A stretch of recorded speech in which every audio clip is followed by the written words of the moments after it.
Bonjour à tous et bienvenue dans un nouveau JT des Voironnais. Avant de prendre quelques semaines de repos bien méritées, on va se pencher sur l'un des événements phares de l'été à Voiron, le festival Émotion de rue, piloté par la MJC. Yvette Bastard, bonjour. Bonjour. Vous êtes la coordinatrice, la programmatrice de ce grand rendez-vous. On en parle, si vous le voulez bien, dans quelques minutes. Mais avant cela, le sommaire et l'actualité de la semaine. Ils ont choisi de partir au Sri Lanka cet été, mais pas forcément pour se reposer. Le point info jeunesse de Voiron emmène une dizaine d'ados participer à un séjour humanitaire. Profitez aussi cet été des nombreuses sorties organisées par la ville au lac de Paladru. Un environnement qui se prête à la baignade, mais également à la navigation. Pas de grosses vagues prévues. Et puis, dans l'agenda, une soirée d'observation de la Lune pour célébrer le 50e anniversaire du premier pas de l'homme sur la Lune. Une projection en plein air dans le quartier Baltis. Et bien sûr, des activités à la piscine des Dauphins. Avec le point information jeunesse, ils partent au bout du monde. 10 jeunes Voironnais décolleront vendredi direction le Sri Lanka pour une dizaine de jours. Mais pas question de se tourner les pouces ou de faire du tourisme dans ce pays où la richesse par habitant est 26 fois moins importante qu'en France. Avec 4 autres jeunes gens, ils ont monté un projet humanitaire et réuni 14 000 €.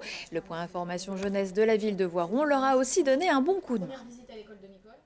14 jeunes hyper motivés, volontaires, et qui se sont accrochés depuis le mois de septembre sur la récolte de dons et qui ont également fait des chantiers qui leur ont été proposés par la ville de Voiron. Donc la ville de Voiron a fait intégralement partie de ce projet également, en leur proposant des chantiers, que ce soit des encombrements des lieux sur Voiron, chantier peinture.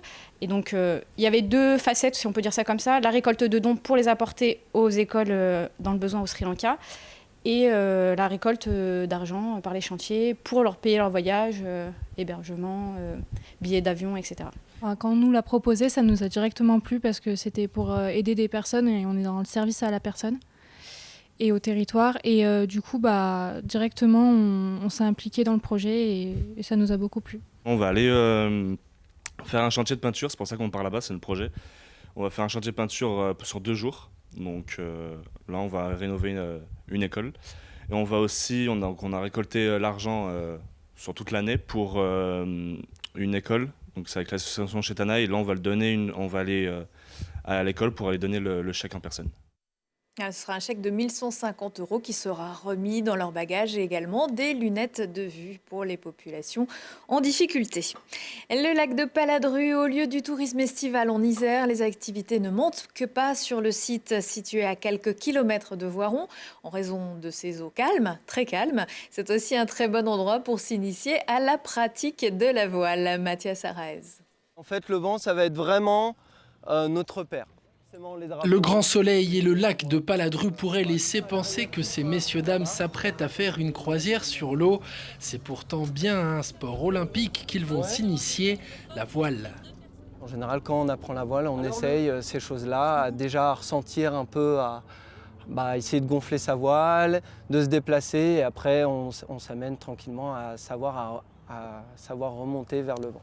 Un bon pratiquant de voile va être très observateur sur ce qui se passe autour de lui et pas ce qui se passe.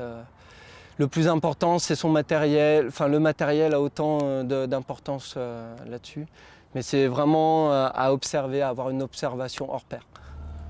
En un peu plus d'1 heure, intégrer le vocabulaire marin, le maniement de la barre et des voiles, pas facile, surtout un jour pétole, comme disent les marins, c'est-à-dire sans vent. Un petit peu, il y a une petite force.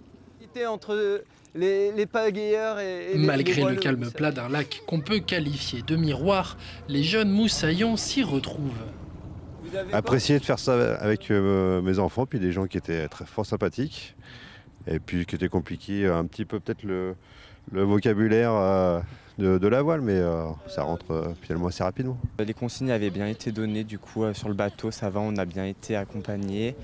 Et le moniteur, il était là avec nous. Après, compliqué, j'avais déjà fait une fois de la voile. Enfin, comment diriger les voiles, c'est plutôt compliqué, mais sinon, ça va. Sans avoir à braver vents et marées, les testeurs d'un jour auront pu s'essayer sans risque au pied marin avant de retrouver la terre ferme.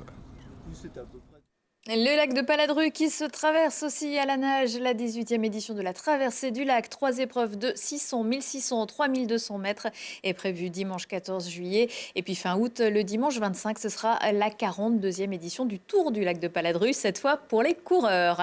Ça bouge au PVBC, le club qui jouera toujours en National 1 la saison prochaine renouvelle son effectif aux 2/3. Il conserve Laure Mercier, Cassandre Blanchon et l'internationale malienne Ramata Diakité. Parmi les départs, Juliane Hanschling ou Fabienne Constant et des arrivées. 3 jeunes de moins de 25 ans et 3 jeunes formés à Voiron, mais surtout l'américaine Deschla Lloyd, que Quentin Buffard a déjà coachée à Tarbes.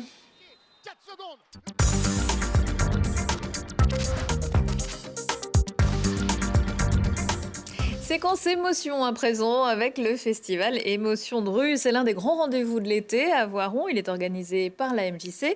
Yvette Bastard, vous êtes coordinatrice, programmatrice d'Émotion de rue. Quel est le but de ce festival? Qu'est-ce que vous voulez montrer, donner à voir? Alors c'est un festival qui a pour but de faire découvrir les arts de la rue. En passant par les arts du cirque, le théâtre de rue, la danse, le clown, etc. En fait, pour émouvoir, pour distraire, mais aussi faire réfléchir petits et grands. Est-ce qu'il y a une thématique? Il y a parfois des thématiques autour des spectacles. Est-ce que cette année, il y a des spectacles qui tournent plus autour d'un thème?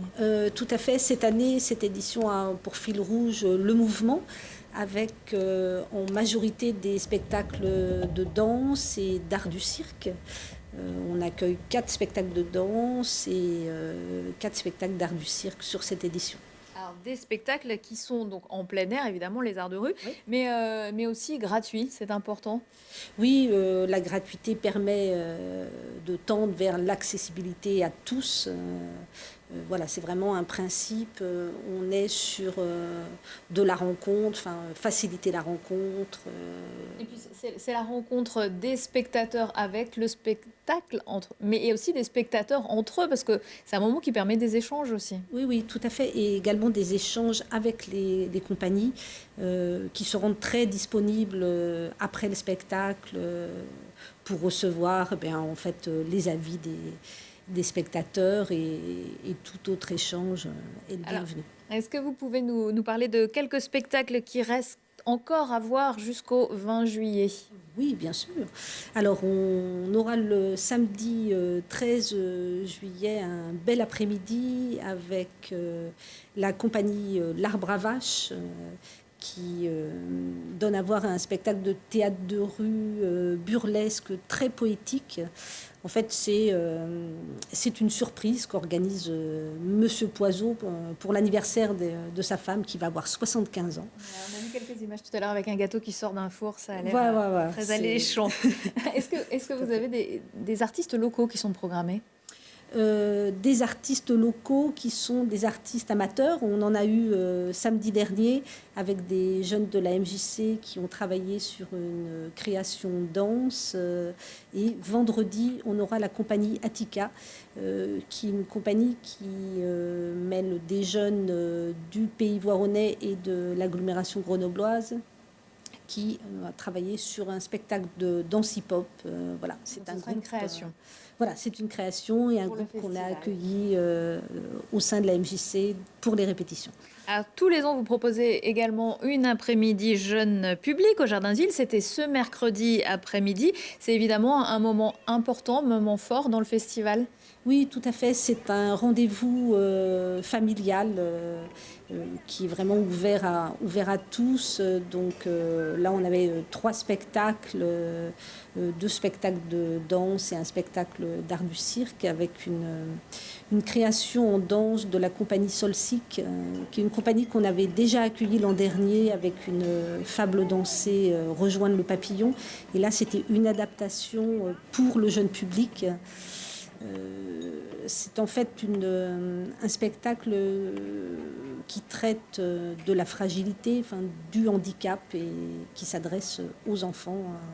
Voilà, c'est aussi important d'être là pour faire passer des messages, pour amener à réfléchir aussi les petits. Et puis dans cet après-midi, on peut évidemment jouer, s'amuser, réfléchir, participer au bar à sirop. Voilà, il y a toujours un tas d'animations autour des spectacles en fonction des formes artistiques. Et puis on a bien sûr les partenaires qui sont toujours là pour nous aider ce mercredi après-midi. Et maintenir ce beau rendez-vous. Cette forme de spectacle, elle vend en poupe. Et le Festival de Châlons qui va commencer aussi dans quelques jours. Oui. C'est une bonne porte d'entrée vers le spectacle vivant. C'est peut-être plus accessible ? Oui, c'est plus accessible. Parce que c'est dans l'espace public. Du coup, il y a un certain nombre de personnes qui osent plus venir découvrir des spectacles. Est-ce que on peut prolonger aussi tout ça avec peut-être ce que la MJC propose durant l'année? Il y a une activité cirque, je crois. Oui, et on a une école de cirque qui compte 130 participants au total. Donc il faut venir gonfler les chiffres pour l'année prochaine. Par exemple. Merci beaucoup Yvette Bastard. Tout le programme d'Émotions de rue, on le retrouve sur le site internet de la MJC. C'est jusqu'au 20 juillet. Merci, bonnes vacances à vous. Merci bien.